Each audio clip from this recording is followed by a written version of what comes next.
जय हिंद। तो आज से स्टार्ट करेंगे बीपीएससी एएडीओ के सामान्य अध्ययन, जिसमें आपको लगभग 2500 प्लस क्वेश्चन कवर करवाएंगे, जो 25 वीडियो में रहेगा। तो पर डे आपको एक वीडियो मिल जाएगा।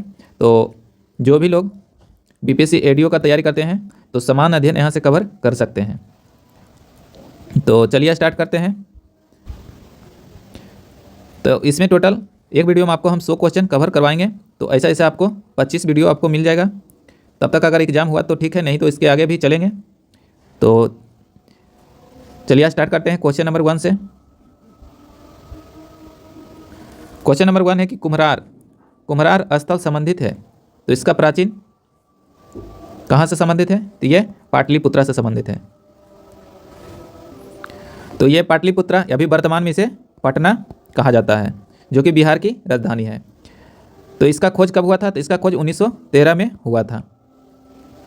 आगे देखिए कि क्वेश्चन नंबर 2 है कि भारत में सरकार का वित्तीय वर्ष चलता है। तो भारत में सरकार का वित्तीय वर्ष जो चलता है कब से कब चलता है? तो वह चलता है 1 अप्रैल से 31 मार्च के बीच चलता है।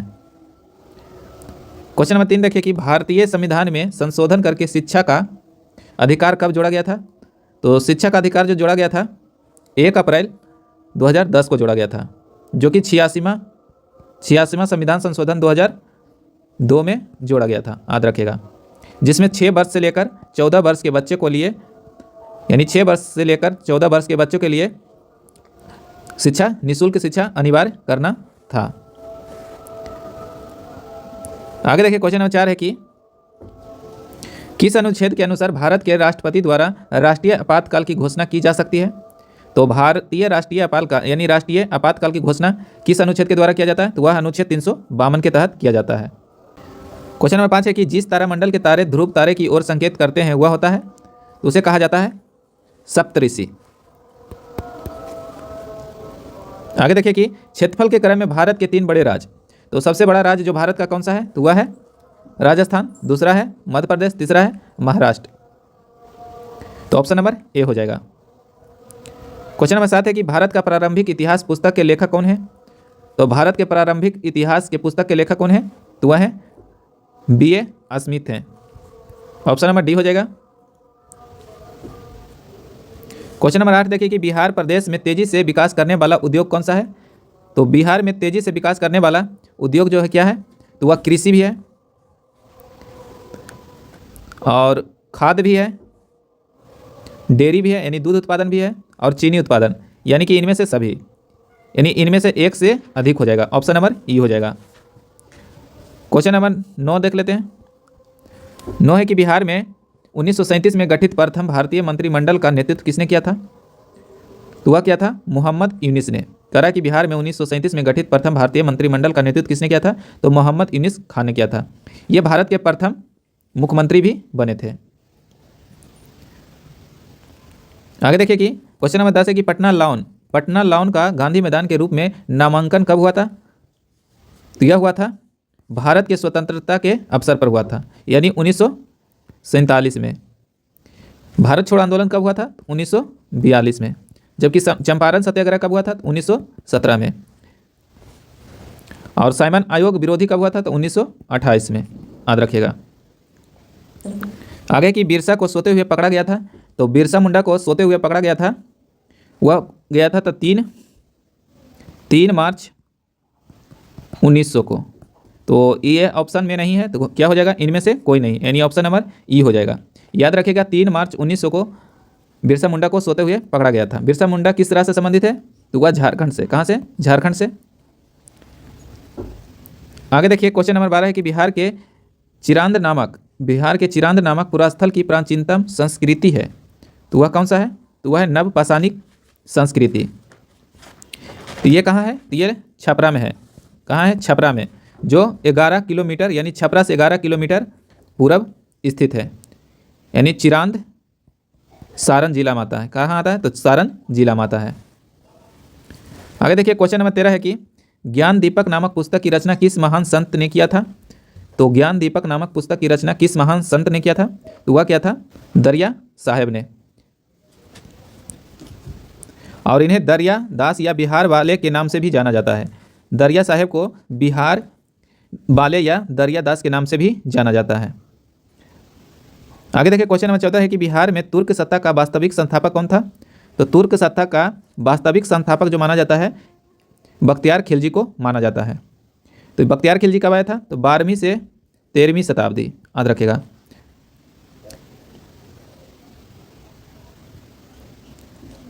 और बख्तियार खिलजी जो है बिहार शरीफ पर विजय कब किया था? तो 1198 में किया था, याद रखेगा।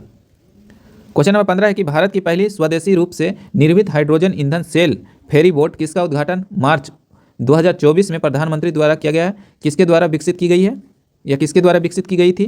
तो वह किया गया था कोचिन शिपयार्ड लिमिटेड के द्वारा। क्वेश्चन नंबर 16 देखिए कि उत्तर भारत का पहला मानव डीएनए बैंक 30 जनवरी 2000 को कहाँ स्थापित किया गया है? तो वह किया गया है बनारस हिंदू विश्वविद्यालय। आगे देखिए क्वेश्चन नंबर 17 है कि वह इंजाइम जो हमारे मुंह में भोजन के साथ मिल जाता है या मिलता है तो उसे क्या कहा जाता है? तो इमाइलेज कहा जाता है। वह इंजाइम जो हमारे मुंह में भोजन के साथ मिलता है तो वह रहता है इमाइलेज। इमाइलेज क्या करता है? यह लार युक्त इंजाइम है। कौन सा इंजाइम है? लार युक्त इंजाइम है। यह भोजन में मौजूद स्टार्च को शर्करा में बना देता है या बदल देता है। आगे देखिए लीची का खाने या वाला भाग या लीची का खाद्य भाग कौन सा होता है? तो लीची के खाने वाला भाग को एरिल कहा जाता है। ऐसे ही क्वेश्चन आएगा कि आम का कौन सा भाग खाया जाता है? तो मध्यफल भित्ति खाया जाता है। जबकि नारियल का कौन सा भाग खाया जाता है? तो भ्रूण कोष खाया जाता है। और सेब का कौन सा भाग खाया जाता है? तो मांसल पुष्पासन खाया जाता है। आगे देखिए क्वेश्चन नंबर 19 है कि पौधे में प्रादीप्तिक कालिता की खोज करने वाला कौन है? तो वह है गार्नर और एलार्ड। क्वेश्चन नंबर 20 है कि अस्टोमेटा पत्तियों की सतह पर छोटे छोटे छिद्र होते हैं जिनके द्वारा पौधे ग्रहण करते हैं। तो उसके द्वारा यानी पौधे क्या ग्रहण करता है? तो वह करता है कार्बन डाइऑक्साइड ग्रहण करता है। अस्टोमेटा जो है पत्तियों की सतह पर मौजूद छोटे छिद्र के जरिए कार्बन डाइऑक्साइड ग्रहण करता है एवं ऑक्सीजन क्या करता है? O2 छोड़ता है। क्वेश्चन नंबर 21 है कि सोरोलॉजी यानी सेरोलॉजी निम्न में से किसका अध्ययन करता है? तो वह करता है छिपकलियों का अध्ययन किया जाता है। आगे देखिए यदि एक जीवनिक कोशिका प्रत्येक 15 मिनट में विभक्त हो जाती है, यह कह रहा है कि एक जीवित कोशिका जो है प्रत्येक 15 मिनट में 1 से 2 हो जाती है तो 2 घंटे में कितने जीविका यानी जीवित निर्मित होगी? तो वह होगा 64। कितना हो जाएगा? तो वह 64 हो जाएगा। क्वेश्चन नंबर 23 है कि पौधे एवं पशु कोशिकाओं में अंतर निम्न में से किस संरचना से स्पष्ट होता है? तो वह होता है कोशिका भित्ति। पौधे या पादप में या पशु जंतु में कोशिका में अंतर जो मुख्यतः होता है कोशिका भित्ति से स्पष्ट होती है। कोशिका भित्ति जो होता है यह पादप कोशिका के चारों ओर एक मोटा और कड़ा आवरण होता है। यह भित्ति मुख्यतः सेल्यूलोज का बना रहता है। किसका बना रहता है? सेल्यूलोज का बना हुआ रहता है। क्वेश्चन नंबर 24 है कि कोल्ड कंडीशन में स्थिर रहने वाले आर्टिफिशियल निम्नलिखित में से कौन सा है? तो वह होता है एस्पार्टेम होता है। क्वेश्चन नंबर 25 है कि कमरे के ताप पर द्रव स्थिति में यानी द्रव स्थिति में रहने वाली धातु, यहाँ पर धातु पूछा है तो धातु क्या हो जाएगा? वह पारा हो जाएगा। जबकि अधातु पूछता तो वह हो जाता ब्रोमीन। क्वेश्चन नंबर 26 है लोहे का यानी विशुद्धतम रूप यानी सबसे अच्छा रूप कौन सा होता है? तो वह होता है पिटवा लोहा। पिटवा लोहा जो है लोहे का सबसे अच्छा रूप होता है, जबकि ढलवा लोहा सबसे खराब होता है, याद रखिएगा। आगे देखिए क्वेश्चन नंबर 27 कि बाल्चिंग पाउडर का रासायनिक नाम क्या है? तो बाल्चिंग पाउडर का रासायनिक नाम क्या होता है? तो वह होता है calcium oxychloride. Option number A हो जाएगा। आगे है क्वेश्चन नंबर 28 है कि निम्नलिखित में से किस तत्व की परमाणु त्रिज्या सबसे बड़ी होती है? तो परमाणु त्रिज्या जो होता है सबसे बड़ा वह होता है लिथियम का। ऑप्शन के अनुसार किसका हो जाएगा? तो लिथियम का हो जाएगा। आगे देखिए कि फलों को जबरदस्ती यानी कृत्रिम रूप से पकाने के लिए निम्नलिखित में से किस गैस का उपयोग किया जाता है? तो कृत्रिम बोलेगा तो इथिलीन हो जाएगा। और इथिलीन गैस जो होता है कैसा होता है? तो रंगहीन होता है। क्या होता है? रंगहीन होता है। जिसका रासायनिक सूत्र क्या होता है? तो C2H4 होता है, याद रखिएगा। आगे देखिए कि सोडियम हाइड्रोक्साइड और हाइड्रोक्लोरिक अम्ल की अभिक्रिया से सोडियम क्लोराइड और जल बनते हैं। यह कौन सी अभिक्रिया है? तो यह उदासीकरण अभिक्रिया कहा जाता है। आगे देखिए कि सभी चुंबकीय पदार्थ अपने चुंबकीय गुण खो देता है जब उसे क्या किया जाता है? तो जब पानी में डूबे हो जाता है नहीं, जब जल में यानी तेल में डूबे हो जाता है ये भी नहीं, लोहे के टुकड़े के निकट लगाया जाता है ये भी नहीं, जब गर्म किया जाता है यानी ऑप्शन नंबर डी हो जाएगा। जब चुंबक को गर्म करेंगे तो वह अपना सारा गुण खो देगा। क्वेश्चन नंबर 32 है कि 50 डिग्री का मान फ़ारेनहाइट स्केल में कितना होता है? तो वह हो जाएगा 122 डिग्री फ़ारेनहाइट हो जाएगा। कितना हो जाएगा? 122 डिग्री फ़ारेनहाइट हो जाएगा। इसे C 0/100 बराबर F - 32/180 पर निकाल लीजिएगा। यहाँ पर देखिए 2 क्वेश्चन दिया हुआ है। फिर 40 डिग्री सेल्सियस का मान फ़ारेनहाइट में कितना होगा? तो वह हो जाएगा 104 डिग्री फ़ारेनहाइट। क्वेश्चन नंबर 34 है कि संघनन क्या है? तो ठोस का द्रव में परिवर्तन या गैस का ठोस में परिवर्तन नहीं, या वाष्प का द्रव में परिवर्तन की वही संघनन कहा जाता है। आगे देखिए सोनार तकनीक का उपयोग किसमें किया जाता है? तो पानी के नीचे पहाड़ियों का पता लगाने में, ये सही बात है। हिमशैल का पता लगाने में, ये भी सही बात है। और समुद्र की गहराई का पता लगाने में, ये भी सही है। तो ऑप्शन नंबर क्या हो जाएगा? उपयोग में से एक से अधिक, यानी ऑप्शन नंबर डी हो जाएगा। आगे देखिए चुंबकीय क्षेत्र। चुंबकीय क्षेत्र क्या होता है? तो चुंबकीय क्षेत्र जो होता है वह सदिश राशि होता है। चुंबकीय क्षेत्र जो होता है वह होता है सदिश राशि होता है। आगे की हवा में नमी मापने के लिए निम्नलिखित में से किस उपकरण का उपयोग किया जाता है? तो हवा की नमी मापने के लिए वह किया जाता है हाइग्रोमीटर का उपयोग किया जाता है। जबकि एरोमीटर के द्वारा क्या होता है? तो वायु या अन्य गैसों का वजन या घनत्व आदि मापा जाता है। आगे देखिए हरित क्रांति की सफलता निम्नलिखित में से उपलब्ध पर निर्भर है, यानी हरित क्रांति की सफलता निम्नलिखित में से किसकी उपलब्धता पर निर्भर होता है? तो वह होता है बीजों की उच्च पैदावार, ये भी सही है। पर्याप्त सिंचाई सुविधा, ये भी सही है। रासायनिक उर्वरक एवं कीटनाशक, ये भी सही है, यानी ऑप्शन नंबर डी हो जाएगा। इनमें से सभी सही है। आगे देखिए बिहार राज्य की शिशु मरांकन दर कितना है? तो वह झारखंड से अधिक या झारखंड के बराबर या झारखंड से कम या अखिल भारतीय स्तर पर? तो वह हो जाएगा झारखंड से अधिक होगा। आगे देखिए बिहार के इतिहास में पहली बार राज्य का आर्थिक सर्वेक्षण प्रस्तुत किया गया था। तो वह किया गया था सुशील मोदी के द्वारा किया गया था। आगे देखिए राष्ट्रीय नियोजन में लोअरिंग प्लांग की अवधारणा लागू की गई थी। तो वह कब किया गया था? तो वह किया गया था जनता सरकार के द्वारा किया गया था। आगे देखिए कि गरीबी का अंतर दर्शाया जाता है। तो गरीबी का अंतर जो दर्शाया जाता है, गरीबी रेखा और उस रेखा से नीचे रहने वाले सभी लोगों की वास्तविक आय स्तर के बीच का अंतर ही गरीबी का अंतर दर्शाया जाता है। क्वेश्चन नंबर 43 है कि नीति आयोग के अनुसार वर्ष 2021 से 22 में निम्न राज्यों में से किस एक में मल्टी डायमेंशनल पार्टी इंडेक्स यानी MPI सबसे निम्न है? तो वह हो जाएगा बिहार का। किसका हो जाएगा? बिहार का। आगे की गरीबी रेखा के बारे में निम्नलिखित में से कौन सा सत्य नहीं है? तो गरीबी रेखा के बारे में कौन सा सत्य नहीं है? तो इनमें से कोई नहीं। क्या हो जाएगा? इनमें से कोई नहीं। 2400 कैलोरी प्रति व्यक्ति प्रतिदिन होना चाहिए, जो कि ऑप्शन में नहीं है। और ये ग्रामीण के लिए, जबकि नगरीय के लिए 2100। कितना कैलोरी? 2100 कैलोरी प्रतिदिन होना चाहिए। आगे देखिए कि यदि किसी राज्य की विधानसभा का अध्यक्ष स्पीकर पद त्यागना चाहता है तो वह अपना त्यागपत्र देना चाहेगा, तो किसको देगा? तो यदि किसी राज्य की विधानसभा का अध्यक्ष जो होता है वह त्यागपत्र देगा तो वह उपाध्यक्ष को देगा, और उपाध्यक्ष किसको देगा? तो अध्यक्ष को देगा, यानी एक दूसरे को देगा। आगे देखिए कि विधान परिषद के सदस्यों की न्यूनतम संख्या कितनी होती है? तो विधान परिषद में जो न्यूनतम संख्या होता है वह होता है 40, जो कि अनुच्छेद 171 के 1 और 171 के 2 में वर्णित है। क्वेश्चन नंबर 47 की उच्च न्यायालय में न्यायाधीशों की संख्या निर्धारित करने का अधिकार निम्नलिखित में से किसके पास होता है? तो वह होता है राष्ट्रपति के पास होगा। यानी उच्च न्यायालय के न्यायाधीशों की संख्या निर्धारित करने का अधिकार किसके पास होता है? तो वह राष्ट्रपति के पास होगा, जो कि अनुच्छेद 217 में वर्णित किया गया है। आगे देखिए सरकार की संसदीय व्यवस्था के विषय में निम्नलिखित में से कौन सा वक्त सही है, यानी कथन सही है? तो वह हो जाएगा इनमें से कोई नहीं। करा कि भारत में संसदीय शासन व्यवस्था को अपनाया गया है।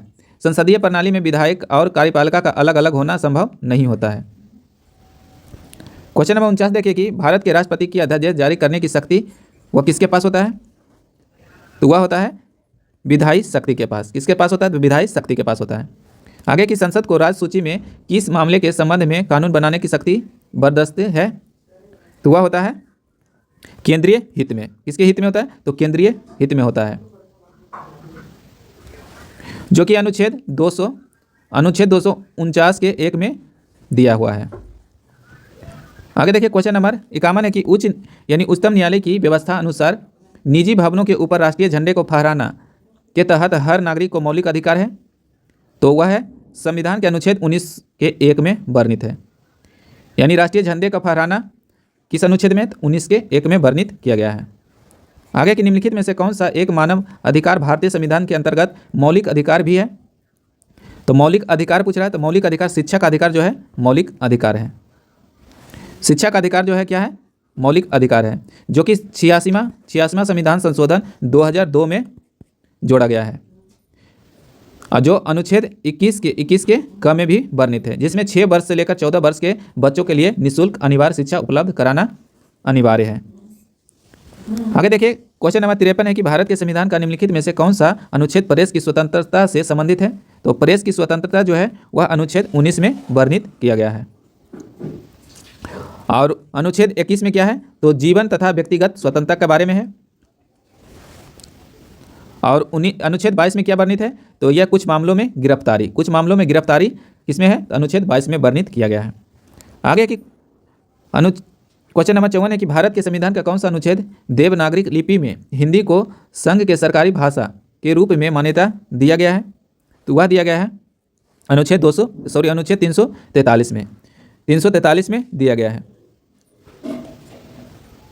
आगे देखिए कि भारतीय संविधान का कौन सा अनुच्छेद संवैधानिक प्रावधानों की संघीय संसद राज्य विधान पालिकाओं द्वारा बनाए गए नियमों कानूनों पर प्राथमिकता प्रदान करता है? तो वह करता है अनुच्छेद 245।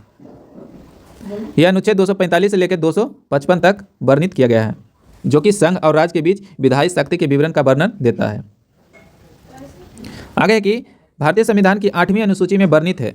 तो भारतीय संविधान की 8वीं अनुसूची में जो वर्णित है वह क्या है? तो वह भाषा के बारे में वर्णित है। 8वीं अनुसूची में जो है भाषा के बारे में, जबकि 9वीं सूची में है कुछ अधिनियम और विनियमों के विधानिक कार्य के बारे में। दल बदल जो है 10वां अनुसूची में है, और पंचायतों की शक्ति जो है 11वां अनुसूची में है। नगरपालिका जो है 12वीं अनुसूची में है, तो यह याद रखिएगा। क्वेश्चन नंबर 57 है कि ग्लोबल वार्मिंग के लिए जिम्मेदार गैस कौन सा है? तो वह है CO2, कार्बन डाइऑक्साइड है। ग्लोबल वार्मिंग के लिए जिम्मेदार गैस कौन सा है? तो कार्बन डाइऑक्साइड है। इसके आगे देखिए, निम्नलिखित राष्ट्रीय उद्यानों में कौन सा एक सही है? तो बलपक्रम जो है वह मेघालय में है। कहाँ है? मेघालय में। और यह पन्ना बिहार में नहीं है। पन्ना जो है बिहार में नहीं है। यह कहाँ है? तो MP में, यानी कि मध्य प्रदेश में है। आगे देखिए, गुइड़ी कहाँ है? तो यह तमिलनाडु में है। जबकि मोलेम कहाँ है? तो यह गोवा में है। क्वेश्चन नंबर 59 है कि निम्नलिखित संघ राज्य क्षेत्र में से किस में सबसे कम क्षेत्र में वन पाया जाता है? तो वह है चंडीगढ़ में। आगे देखिए, क्वेश्चन नंबर 60 है कि उल्टे व सीधे दोनों प्रकार के पारिस्थितिकी पिरामिड किस में पाए जाते हैं? तो वह पाया जाता है जीव भार का पिरामिड में। किस में पाया जाता है? जीव भार का पिरामिड में पाया जाता है। क्वेश्चन नंबर 61 है कि निम्नलिखित में से कौन सा समुद्री जैव विविधता के दृष्टिकोण से दुनिया का सबसे समृद्ध क्षेत्र है, जिसमें ज्वार नदमुख, समुद्र तट, निकट तटीय पर्यावरण के जंगल, समुद्री घास, प्रवाह भित्तियाँ, नमक, दलदल और मैग्रोव के साथ एकीकी द्वीप शामिल हुआ है?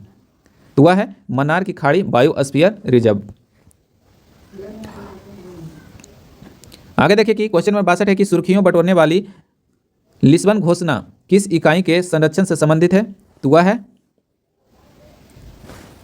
महासागर। किससे है? महासागर से है। क्वेश्चन नंबर 63 है कि निम्नलिखित में से कौन सा कथन सही है? तो कौन सा कथन सही है? तो भारत का क्षेत्रफल विश्व के क्षेत्रफल का 2.6% है। यह सही है। आगे की 2011 की जनगणना के अनुसार सिक्किम की जनसंख्या 6 लाख है। यह गलत है। क्षेत्रफल की दृष्टि से उत्तर प्रदेश भारत का सबसे नहीं, राजस्थान हो जाएगा, और उपयुक्त में से सही, यानी कि ऑप्शन नंबर C हो जाएगा। क्वेश्चन नंबर 64 है कि भारत में 2001 से 11 में दशकीय महिला जनसंख्या वृद्धि दर क्या थी? तो वह था 18.12%। कितना था? 18.12%। जबकि पुरुष का था, यह पुरुष का 17.64% था। पुरुष का जो था 17.64%, जबकि महिला का था 18.12%। क्वेश्चन नंबर 65 है। 65 देखिए कि कुल जनसंख्या एवं कुल क्षेत्र के क्षेत्रफल के अनुसार अनुपात को क्या कहते हैं? तो उसे कहा जाता है जनसंख्या घनत्व कहा जाता है। कह रहा है कि कुल जनसंख्या एवं कुल क्षेत्र के अनुपात को क्या कहा जाता है? तो उसे जनसंख्या घनत्व कहते हैं। आगे की इंग्लैंड में स्थित पिनाइन नामक पर्वत श्रेणी के विस्तार की दिशा है। तो वह क्या है? वह है उत्तर से दक्षिण की ओर। क्वेश्चन नंबर 67 है कि निम्नलिखित में से कौन सा जंगल झाड़ी दावन नल भूमध्य सागरीय जलवायु के प्रकार का नहीं है। यहाँ पर नहीं पूछ रहा है, तो वह हो जाएगा साइबेरिया। साइबेरिया जो भूमध्य सागरीय जलवायु क्षेत्र में नहीं आता है, जबकि कैलिफोर्निया, विक्टोरिया और तुर्की यह सब भूमध्य सागरीय जलवायु के अंतर्गत आता है। क्वेश्चन नंबर 68 है कि निम्नलिखित में से कौन सा एक क्षेत्र भूमध्य सागरीय प्रकार की जलवायु का नहीं है, तो वह हो जाएगा उत्तरी न्यूजीलैंड। उत्तरी न्यूजीलैंड है जो नहीं है, जबकि कैलिफोर्निया, चिली, अफ्रीका का दक्षिणी छोर ये सब है। तो ऑप्शन मेरा हो जाएगा option number B. Question number 69 है कि निम्न में से किस क्षेत्र में भूमध्य सागरीय जलवायु प्रचलित नहीं है, तो वह हो जाएगा पंपाज। पंपाज जो है इसमें नहीं है, जबकि केपटाउन, मध्य चिली और एडिलेड ये सब में है। आगे देखिए कि क्वेश्चन नंबर 70 है कि खगोल वैज्ञानिकों द्वारा खोजे गए अत्यधिक ऊर्जा वाले पार्टिकल अमेतुरास का नामकरण निम्न में से किस आधार पर किया गया है, तो वह किया गया है जापानी सूर्य देवी के आधार पर। आगे देखिए चंद्रमा सदृश ग्रह कौन सा है, तो चंद्रमा जैसा दिखने वाला जो है वह है बुध ग्रह। इसका घूर्णन काल होता है 88 दिन। मंगल ग्रह को लाल ग्रह कहा जाता है, जबकि सिर्फ पृथ्वी पर जीवन है, इसे नीला ग्रह कहा जाता है। क्वेश्चन नंबर 72 है कि पृथ्वी एवं सूर्य के बीच अधिकतम दूरी को क्या कहते हैं, तो अधिकतम दूरी पूछेगा तो अपसौर हो जाएगा, जबकि न्यूनतम दूरी पूछेगा तो उपसौर हो जाएगा। आगे कि निम्नलिखित लौह अयस्कों में से बेलीडीला में किसका खनन होता है, तो बेलीडीला में जो खनन होता है किसका होता है, तो वह होता है हेमेटाइट का। यह लोहा का अयस्क है। आगे देखिए क्वेश्चन नंबर 74 है कि शीत ऋतु में तमिलनाडु के तटीय क्षेत्र में वर्षा होने का कारण क्या है, तो शीत ऋतु में तमिलनाडु के तटीय क्षेत्र में वर्षा होने का क्या कारण है, तो लौटते हुए दक्षिण पश्चिम मानसून। ये नहीं होगा, तो वह होगा उत्तरी पूर्व मानसून होता है, यानी इनमें से कोई नहीं। ऑप्शन नंबर ई हो जाएगा। आगे कि हैदराबाद में दक्षिण पश्चिम मानसून की वापसी की सामान्य तिथि क्या होता है, तो वह होता है 15 अक्टूबर। हैदराबाद में दक्षिण पश्चिम मानसून की वापसी की तिथि कब होता है, तो वह होता है 15 अक्टूबर होता है। आगे देखिए क्वेश्चन नंबर 76 है कि टिवार्थ के अनुसार भारत की जलवायु किस प्रकार की है, तो वह है उष्ण मानसूनी जलवायु है। ऑप्शन नंबर बी हो जाएगा। आगे कि किस रेखांश पर भारतीय मानक समय अपनाया जाता है, तो वह माना जाता है 82.5 डिग्री पूर्वी देशांतर। आगे देखिए भारतीय उपमहाद्वीप पूरब में मूलतः एक भाग था, तो किसका था, तो यह गोंडवाना लैंड का एक भाग था। किसका था, गोंडवाना लैंड का एक भाग था। आगे देखिए ग्रीन बीच माध्य समय जिसे GMT से भारतीय मानक समय यानी IST कितना आगे है, तो वह 5.5 घंटा आगे है, और भारत का जो है 82.5 डिग्री देशांतर है। क्वेश्चन नंबर 80 है कि 1815 में प्रकाशित राजा राममोहन राय की पहली पुस्तक का नाम क्या था, तुहफत उल मुहावदीन। ऑप्शन नंबर बी हो जाएगा। यह राजा राम की पहली पुस्तक थी।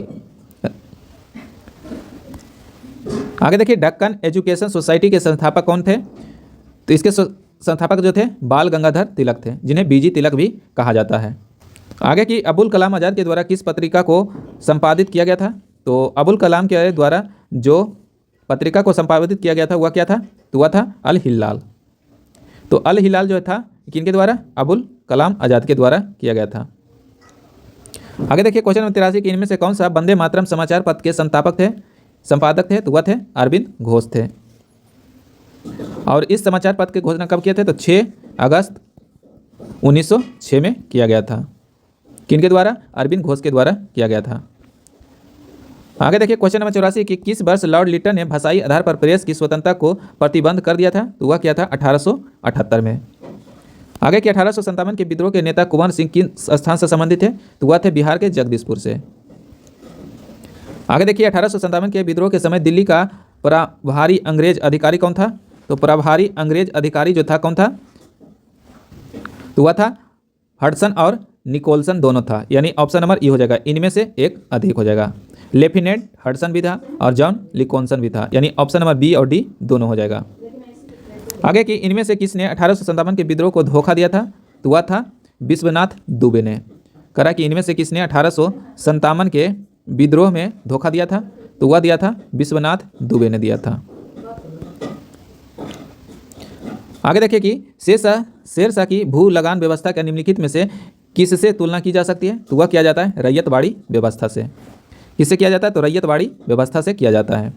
आगे की फतेहपुर सीकरी स्थित प्रसिद्ध बुलंद दरवाजा जामा मस्जिद का कौन सा प्रवेश द्वार है? तो वह है दक्षिणी द्वार। और जामा मस्जिद के दक्षिणी द्वार पर 134 फीट ऊंचा एक बुलंद दरवाजा बनाया गया था। किसके द्वारा? तो वह अकबर के द्वारा बनाया गया था। आगे की भारत के किस नगर को मध्यकाल में सिराज ए मशरिक यानी पूरब का सिराज कहा जाता है? तो पूरब का सिराज जो कहा जाता है वह जौनपुर को कहा जाता है। पूर्व के सिराज के नाम से प्रसिद्ध शहर जो है जौनपुर का स्थापना फिरोज शाह तुगलक ने किया था, यानी FST ने किया था। आगे देखिए दिल्ली सल्तनत के किस सुल्तान को लाख बख्श कहा जाता है? तो वह कुतुबुद्दीन ऐबक को कहा जाता है, क्योंकि यह लाखों में दान देता था। यह मोहम्मद गौरी का गुलाम था। आगे देखिए इनमें से किस दिल्ली सल्तनत के शासक ने कुतुब मीनार के पास हैज ए शम्सी का निर्माण करवाया था? तो वह इल्तुतमिश ने करवाया था। आगे देखिए क्वेश्चन नंबर 93 की भृगराज चतुर्थ ने अजमेर की 2.5 दिन का झोपड़ा नामक मस्जिद के पहले किसका निर्माण कराया था? तो वह कॉलेज का निर्माण करवाया था। किसका निर्माण कराया था? तो वह कॉलेज का निर्माण करवाया था। आगे देखिए क्वेश्चन नंबर 94 की एहोल में दुर्गा मंदिर का निर्माण हुआ था, तो किसने करवाया था? तो वह करवाया था चालुक्य काल में, यानी चालुक्य के काल में हुआ था। आगे की सिंधु घाटी के लोग थे तो क्या थे? तो शाकाहारी और मांसाहारी दोनों थे। सिंधु घाटी के लोग जो थे वह शाकाहारी मांसाहारी दोनों थे, जो भोज के पदार्थ में गेहूं, जौ, मटर, तिल, सरसों, सुअर, बकरी का मांस भी आदि का ग्रहण करते थे। आगे की चंदहुद्रो हड़प्पा संस्कृति से संबंधित एक स्थल है जो स्थित है, तो कहाँ है? तो सिंध में है। चंदहुद्रो जो है कहाँ है? तो वह सिंध में है। पुरुषार्थ कितने प्रकार के होते हैं? तो वह होता है 4 प्रकार के। कितने प्रकार के होता है? तो वह होता है 4 प्रकार के, जिसमें होता है धर्म, अर्थ, काम और मोक्ष होता है। क्या होता है? मोक्ष होता है। धर्म, अर्थ, काम, मोक्ष, ये 4 प्रकार का होता है। आगे की प्रथम मानव जीवाश्म भारत की किस नदी घाटी से मिला है? तो वह मिला था नर्मदा घाटी से। कहाँ से मिला है? नर्मदा घाटी से। इसका खोज कब हुआ था? तो 1982 में हुआ था। आगे देखिए भारत में पशुपालन एवं कृषि के प्राचीनतम साक्ष्य प्राप्त हुआ है, तो वह कहाँ से हुआ था? तो वह हुआ था मेहरगढ़ से। वर्तमान में मेहरगढ़ कहाँ है? तो वह बलूचिस्तान में है, जो कि बेलन नदी के तट पर है। और यहाँ पर लगभग 7000 ईसा पूर्व इसकी पशुपालन और खेती की प्राचीनतम साक्ष्य मिला है। क्वेश्चन नंबर 100 है कि निम्न कथनों में कौन सा कथन सही है? तो यहाँ पर देखिए हड़प्पा का उत्खनन 1921 में किया गया था, तो यह भी सही है। वर्तमान में हड़प्पा पाकिस्तान में स्थित है, यह भी सही है। हड़प्पा जो है ब्यास नदी के किनारे था, तो नहीं, ब्यास नदी के किनारे नहीं था, यह रावी नदी के किनारे था, यह गलत हो जाएगा। आगे देखिए हड़प्पा के उत्खनन R.D. बनर्जी ने किया था, नहीं, हड़प्पा का खनन जो किया था दयाराम साहनी ने किया था। किसने किया था? दयाराम साहनी ने, तो यह भी गलत है। आगे की छत्रवाला ताम्र रथ हड़प्पा से मिला था, तो छत्रवाला जो ताम्र रथ है यह हड़प्पा से नहीं मिला था, तो यह भी गलत हो जाएगा। यानी ऑप्शन नंबर 1 और 2 ए में है, तो हमारा ए सही हो जाएगा। तो आज हम टोटल 100 क्वेश्चन को एनालिसिस किए हैं, जो कि बिहार BPSC ADU का आपको हम एनालिसिस करवाए हैं। तो अगला वीडियो में फिर 100 क्वेश्चन लेकर आएंगे। तो अगर चैनल पर पहली बार है तो चैनल को सब्सक्राइब कर लीजिएगा, ताकि आने वाले वीडियो का नोटिफिकेशन आपको मिलता रहे। तब तक के लिए जय हिंद, जय भारत।